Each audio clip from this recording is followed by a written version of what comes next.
গোলাঘাটত কয়দী পলাতক ঘটনাত আৰু এজনক আটক জিলা কাৰাগাৰৰ এজন কৰ্মচাৰীক আটক গোলাঘাট আৰক্ষীৰ কাৰাগাৰৰ অৰ্ডালিৰ দায়িত্বত থকা দীপু লয়িঙক আটক কৰা হৈছে কয়দী পলাতকৰ ঘটনাত পূৰ্বে গ্ৰেপ্তাৰ কৰা হৈছিল আন 4 জনক পূৰ্বে গ্ৰেপ্তাৰ কৰিছিল এগৰাকী আৰক্ষী বিষয়া 2 গৃহৰক্ষী জোৱানক পূৰ্বে গ্ৰেপ্তাৰ কৰিছিল পলাতক নজিবুৰৰ ভাতৃ হিজবুৰ ৰহমানক এতিয়া পলাতক অৱস্থাত আছে 3 কয়দী নজিবুৰৰ লগতে আন 2 আসামীৰ সন্ধান উলিয়াব পৰা নাই আৰক্ষীয়ে গোলাঘাটৰ কয়দী পলাতকৰ এই লজ্জাজনক ঘটনা য'ত নেকি গোলাঘাট আৰক্ষীৰ এই হেমাহি গোলাঘাট আৰক্ষীৰ দায়িত্ব জ্ঞানহীনতাক লৈ সৰ্বত্ৰে প্ৰতিক্ৰিয়াৰ সৃষ্টি হৈছিল এই ঘটনাৰ সৈতে জড়িত প্ৰায় 3 জনকৈ আৰক্ষী বিষয়া জোৱানক ইতিমধ্যেই নিলম্বন কৰা হৈছিল গ্ৰেপ্তাৰ কৰা হৈছিল গোলাঘাটৰ কয়দী পলাতক ঘটনাত আৰু এজনক আটক কৰা হৈছে জিলা কাৰাগাৰৰ এজন কৰ্মচাৰীক আটক কৰিছে গোলাঘাট আৰক্ষীয়ে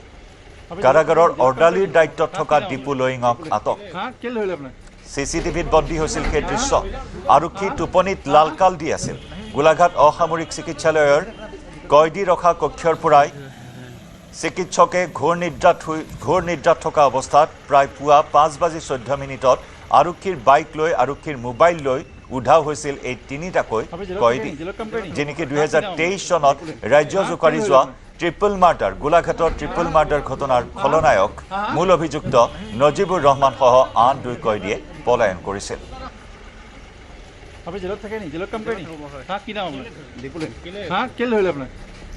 আমাৰ গোলাঘাটৰ পৰা সতীৰ্থ ইউনুছ আলীৰ সৈতে সংযুক্ত হৈছো ইউনুছ আৰু এজনক গ্ৰেপ্তাৰ কৰা হৈছে আটক কৰাৰ খবৰ লাভ কৰা হৈছে হয় জয়ন্ত কবলিব যেহেতু যোৱা 25 জুলাই পুৱা যেটো ঘটনা সংঘটিত হৈছিল গোলাঘাট জিলা কাৰাগাৰ গোলাঘাট জিলাৰ শহীদ কুশলকৰ যেটো কাৰাগাৰ কক্ষ আছে কাৰাগাৰ কক্ষত 3টাকে কয়দী পলায়ন কৰিছিল এই পলায়ন 3 কয়দী পলায়ন কৰাৰ পাছতে গোলাঘাট আৰক্ষীয়ে তাত যি দায়িত্বত থকা এজন আৰক্ষী আৰু 2 জন গৃহৰক্ষীৰ লগতে নজিবুৰৰ যি ভাতৃ আছিল তেওঁলোকক গ্ৰেপ্তাৰ কৰি ইতিমধ্যে 3 দিনৰ কাৰণে তেওঁলোকক সোধপোছ কৰি থকা হৈছে কবলিব যেহেতু যোৱা নিশা গোলাঘাট আৰক্ষী অধীক্ষকৰ লগতে এটা বৃহৎ দল গোলাঘাট জিলা কাৰাগাৰত আছে কাৰাগাৰত উপস্থিত হৈ তেওঁলোকে সোধপোছ কৰি শেষত যি গোলাঘাট জিলা কাৰাগাৰৰ যি এজন কৰ্মচাৰী তেওঁ দীপু লয়িং নামৰ যিজন কৰ্মচাৰী আছে তেওঁক ইতিমধ্যে সোধপোছৰ কাৰণে লিখাই গোলাঘাট আৰক্ষী থানালৈ লৈ অনা হৈছে এটা কথা ক'ব লাগিব যিহেতু নজিবুৰ ৰহমান ঘনাই তেওঁ চিকিৎসালয়ত এডমিট হয় কি কাৰণত তেওঁ কেনেকৈ আহিব পাৰে বা ঘনাই তেওঁ কেনেকৈ অসুস্থতা দোহাই দি তেওঁ যিহেতু গোলাঘাট জিলা চিকিৎসালয়ত আহি তেওঁ দোহাই দি তাত থাকেহি